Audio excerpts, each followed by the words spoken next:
आज हम बात करते हैं फीचर्स ऑफ 8051 और ये क्या है, म्यू सी माइक्रो कंट्रोलर। ठीक है, कंट्रोलर। तो इसके जो जनरल फीचर्स हैं, एग्ज़ाम में 4 नंबर का क्वेश्चन आ जाते हैं। ठीक है, तो जनरल फीचर्स के बारे में बात करेंगे। ठीक है, तो एक सिंपल सी बात है कि it is a micro controller है which is designed on the Harvard architecture. जैसे मैंने आपको कल बताया था, तो हार्वर्ड आर्किटेक्चर के ऊपर डिज़ाइन किया गया प्रोसेसर है, माइक्रो कंट्रोलर है। अब जब माइक्रो कंट्रोलर है तो it has CPU, RAM, ROM, serial port, interrupt logic, timer, IO ports are housed in a single chip. एक सिंगल चिप में, जैसे माइक्रो कंट्रोलर में होता है ना। फिर अब हम बात करेंगे स्पीड की, है ना। जो जिसकी स्पीड है इट इज़ 12 मेगाहर्ट्ज़।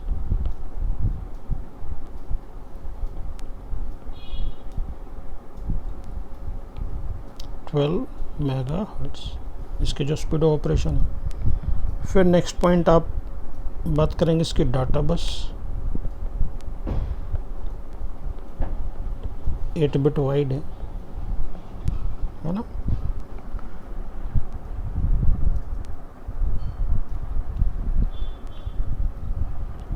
फिर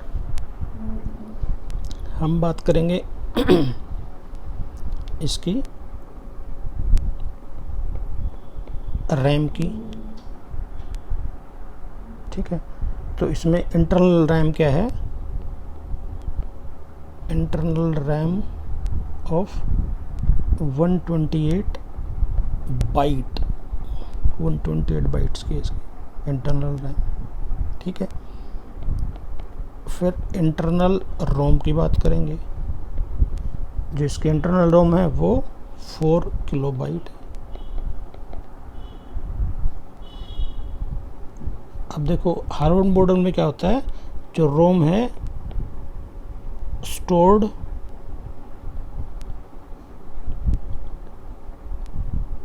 जो इंटरनल रोम है that is used to store program. ठीक है, और जो ये है ये यूज टू स्टोर डेटा,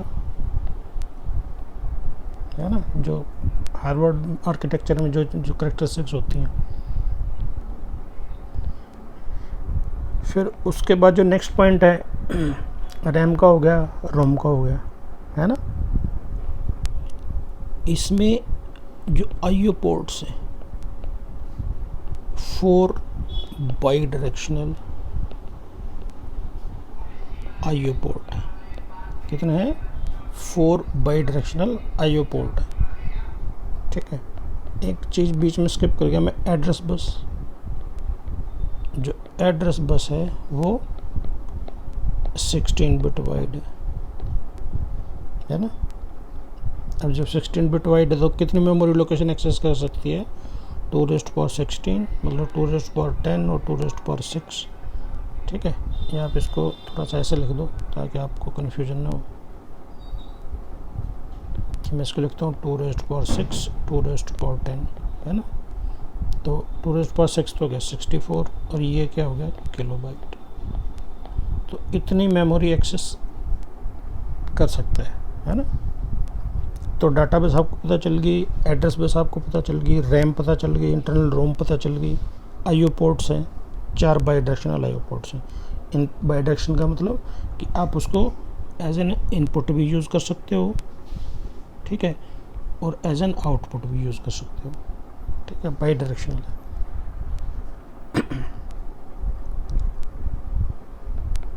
फिर इसके जो port 0, port 2, port 3 are used as alternate functions.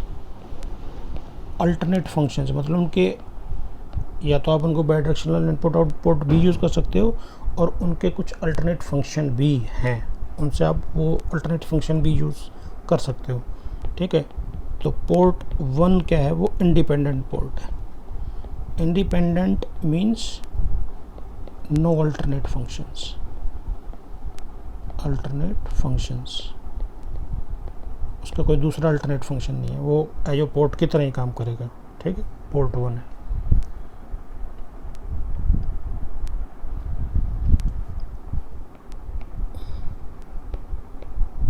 It has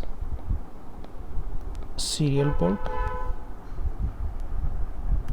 ठीक है, फॉर सीरियल कम्युनिकेशन।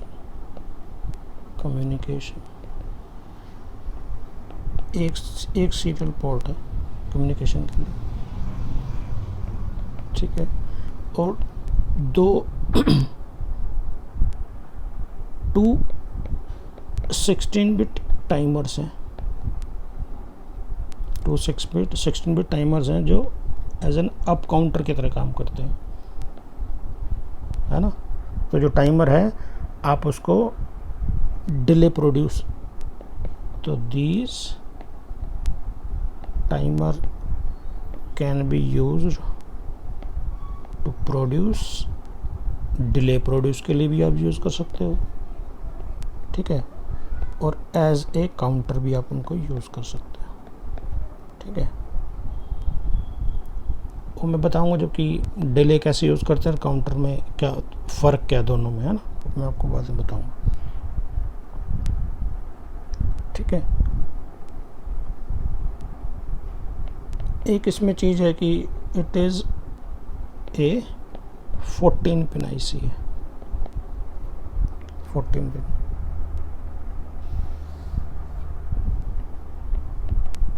इसके 5 इंटरप्ट्स हैं। कितने हैं? 5 इंटरप्ट्स।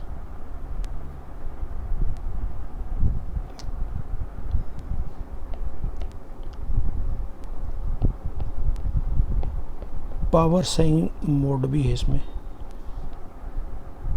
ठीक है। एक को बोलते हैं आइडियल मोड और दूसरा बोलते हैं power down mode. Power down mode,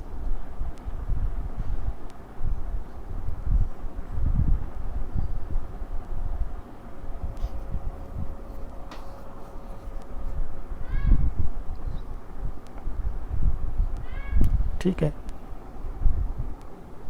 8051 has the capability to extend its रोम को भी आप इसके एक्सटेंड कर सकते हो, as well as its RAM capacity,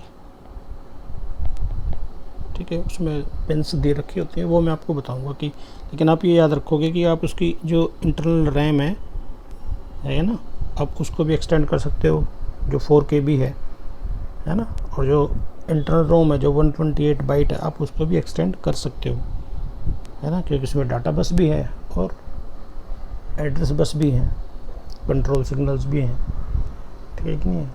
तो उन्हीं चीज़ की ज़रूरत पड़ती है, ठीक है। तो 8051 के ये कुछ एक फीचर्स हैं, ये आपको याद रखने हैं, ठीक है।